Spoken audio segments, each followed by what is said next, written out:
Hi, thanks so much for joining another installment of our Autism Journey. And this one we're going to specifically talk more about diet and why we have the diet that we have in our household and what part that plays in my children's recovery from autism spectrum disorders. And please understand, and just a reminder that I am just a mom. I am consistently educating myself in this arena, and this arena, I should say arenas, because it's really autism spectrum disorders. It's biomedical recovery, it's recovery through nutrition. Any area that touches on autism spectrum disorders, that's kind of where my research goes. So I am not a medical doctor. I am not here to diagnose or treat. This is just an explanation of our journey that we have had so far with both of my kids being diagnosed on the autism spectrum. So to dive into this and to kind of put it in a nutshell, what we are in our household, so it is both my children and myself, we are GF, CF, SF, non-GMO, and organic. What is all of that? That is gluten-free, casein-free, sugar-free, non-GMO, which is genetically modified organisms, and we are all organic. Of course, all of that we have to keep in perspective because I don't treat my own soil. I don't have a huge garden in my backyard. So all of that we have to kind of just trust in that the verifications are what they are. And I'm very particular of reading labels. I'm very careful in what I do. And so we are as close as possible as we can get. We do keep that in perspective. So why is it that we do all of this? Basically, and I have my notes pulled up on my computer so that I can make sure that I get everything in there, because I do tend to get a little distracted by lint or other thoughts that pop into my head. So I have my notes sitting here, so pardon me when I look over to the side a little bit to make sure that I read everything specifically and fully that I want to get across to you. So a lot of times people will ask me, why gluten-free, why casein-free? What's the issue with that? Now, lately in a lot of diets, meal plans and things that are out there, people are always talking about gluten-free and why, and it's just this buzzword. Well, in the spectrum industries, and anybody that has a diagnosis that they're using nutrition as a way to recover from that, or they're using supplementation or anything of that sort, these aren't just buzzwords. These are very, very real, and they're vital in people either regressing or progressing. So, understand that these are not just because we think they're cool. It's because it's really necessary biochemically with these children and adults. I mean, this is across the board. So gluten-free and casein-free, this all stems from because and this is not 100%, but they are finding, and they meaning people that are really doing a lot of this hands-on research, are finding a lot of common grounds with spectrum disorder diagnoses. And what they are finding is that a lot of the children that are diagnosed are very short on a specific enzyme, which is the DPPIV enzyme. And this enzyme actually makes it hard to break down gluten and dairy. And dairy specifically being the casein. So on a molecular level, these are gluten and casein are very long peptide chains.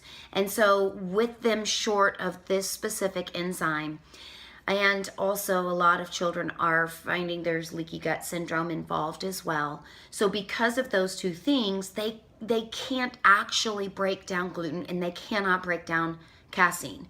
Now, I will say in our particular case with both of my children, they don't seem to have too much of a concern with whey. They do get very little whey into their protein shake, but they don't seem to have a problem with that like they do some of the other heavy dairy that sometimes they consume when they're not under my watch, and they definitely have trouble with that. So that's just been our experience, is that whey has seemed to be a little bit different. And really, if you look at the breakdown of casein versus whey, casein is much harder to break down because it's a longer chain, it's a longer peptide. So going back to this, they can't, if they don't have the DPPIV enzyme, they can't break these two things down. So what happens is that the peptides cross into the blood-brain barrier. And it's once that happens, the brain almost has this opiate effect to the gluten and the casein.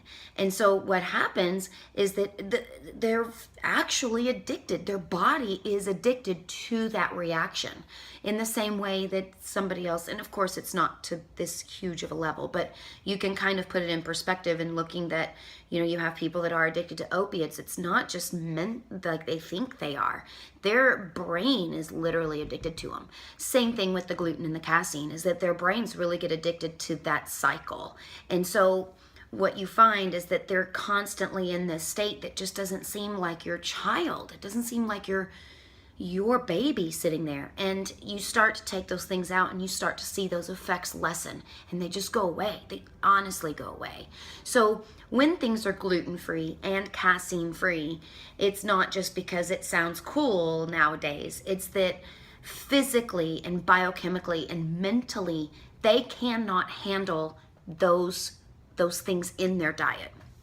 And so, the sugar-free, I know specifically for us, I am severely hypoglycemic. There is also diabetes in my family.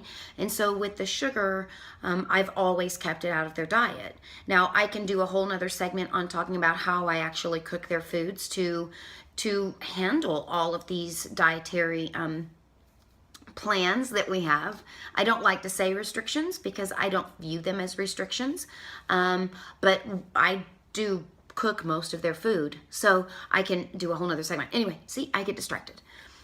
So moving back, I do the sugar-free mainly because there's so much more publicity on sugar and the effects on the body, just because diabetes has really brought that to the forefront of people's knowledge. So, sugar I've kept it out as a precautionary measure. And do they really need it? No.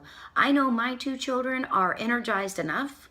The last thing they need is sugar pumping in their blood veins to really up the ante of their energy level. That I don't even think I could handle it, and I know it would not be handled by other people who aren't around them all the time.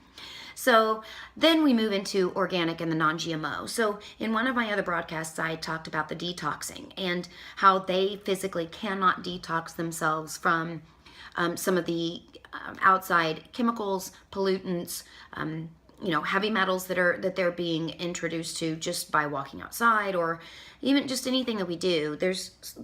They can't detox themselves from that. And so my kids are on plans that help them detox. We do take a natural chelation supplement that is completely 100% natural. And then we also use Fiji water that helps specifically with the aluminum, and all of that I go into detail in another broadcast. But because they need help detoxing those things from their bloodstream, I don't see the reason why putting more of it in would be necessary and would be helpful. So that's why we do the organic, because that's keeping away all the pesticides and all of the things. And if it's certified, it has to be certified. So those things, that way they're not taking them in. And then also with the non-GMO, because that's just a whole nother devil in itself that warrants anybody to research it in depth. But again, that would just be putting more modified ingredients. It would be putting more chemical and chemically treated ingredients into their body. And if they can't handle them, even though they're taking stuff to help their body do it, I want the supplements that we're using to remove what they're exposed to on a daily basis out of their bloodstream. If I'm adding more in, it's kind of like you keep piling things on the haystack and you never get to the needle. So that's why we go with the organic and the non-GMO. And non-GMO is now becoming even another buzzword. And you have to be really careful with that, because I know personally I've had many conversations, even through your social media contacts, telling me about certain companies giving, that their products are non-GMO, and no, they're not. When you read the ingredients, you can already see that they're not non-GMO. Take soy, for example. In the United States, 95 or more percent, well, let's say 90 just for the sake of argument, but it's a very, very high percentage of the soy that everything. Soy lecithin is GMO. And so if the product contains soy or soy lecithin and it's actually an affordable price, the chances of it being a GMO are pretty high. And that's okay if that's the way if people are comfortable putting that into their bodies. That's completely okay. But for people to say it's non-GMO, and there are specific ingredients in there that are 100%, I mean, they're going to be GMO. You look at them and period. It's not a buzzword. And that's one of the other things I wanted to get across in this broadcast, is that GMO is not just to be cool. There are people that are highly allergic to GMOs. There are people that cannot process GMOs. And I've actually seen in certain circles children that are having seizures once they consume GMO ingredients. So this is not something that people just need to say because it's the new buzzword and to try to make a sale and to sell something to somebody. Don't sell me on anything. I'm educated enough to understand what I'm looking at, and I'm very careful in what I'm putting in my children's bodies. And I think everybody needs to have respect for that. So, other than that, we pretty much keep everything as clean as possible. I was one of those moms, one of those cuckoo moms that cooked all of their food. I did all their baby food when they were first of all, it was a huge money saver with 2 kids. But I got into that habit of buying all organic and finding the hot spots where I can find good deals here and better deals there and more product here. And so I got into that habit day one. I have a freezer full of organic power vegetable purees that I use in all of our recipes so that they're constantly getting some of those nutrients through whatever foods they will take in. So, eating clean, which is another buzzword for a lot of people, but it's very specific of making sure that we keep everything as close to the way Mother Nature has intended it to be. And we eat as clean as we possibly can. We are very aware. Now my kids are 5.5, so sometimes it's really difficult for me to have that discussion with them of why they have to eat specific things and why they can't share food with their friends or always take part in the things that they're doing at school. So, the one thing is that I have educated them as far as, I will send specific snacks to school. They have their own snack basket there, and they can choose from that if they don't want to eat the stuff that I put into their lunchbox. In their lunch boxes, I have their lunch packed and I have their snack packed. I also send an extra water bottle with them that has their Fiji water in it. And then I keep a very open relationship with their teacher. Very, very blessed, and they are very blessed to have a great teacher for kindergarten. And she lets me know when they're going to be doing something so that I can make other arrangements for them. I also stay on top of what they're going to be doing at school. If there's, a Thanksgiving feast is coming up and I've been, kind of planning ahead for what I need to send to school that day so that they can still participate with their friends in the whole concept. And I always send extra so that if another child wants to have what they have, then they can. There's only one child in their class that has a nut allergy, and I'm also very specific on the days that we are supposed to send snacks. I always send snacks that follow along with my kids, gluten-free, soy-free, non-GMO, all the stuff. And then they're also nut-free because I feel for the other child because I'm in that same boat to where they can't just go and eat goldfish with everybody else. Being a holistic health and wellness coach, I don't want them eating goldfish anyway. They don't eat goldfish. But I'm going to send something that everybody in the classroom can enjoy. And then at some point, my kids are going to be able to talk about that, of why this is what they do. And it's going to be something that they're proud of and they're excited about. And the other kids will always already have an idea of what they eat because it tastes good. So, I keep that relationship going with the teachers, with the teachers' aides, all of that stuff so that my kids don't feel like they're left out, but they actually are including other people into their world.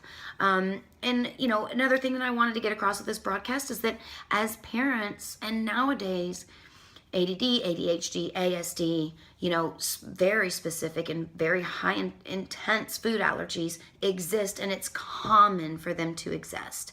I think we all need to be kind of aware of that and keep that conversation going with the teacher. I asked at the beginning of the year if there was somebody with a nut allergy, and there was. So, I think we all need to do our part in being able to teach our children to accept everybody and to respect everybody's position. Maybe not to a T, but at least make an effort. So pretty much this is a shorter broadcast than my other ones, which is probably nice for you. But that's kind of how we do with our diet and what that plays in their recovery.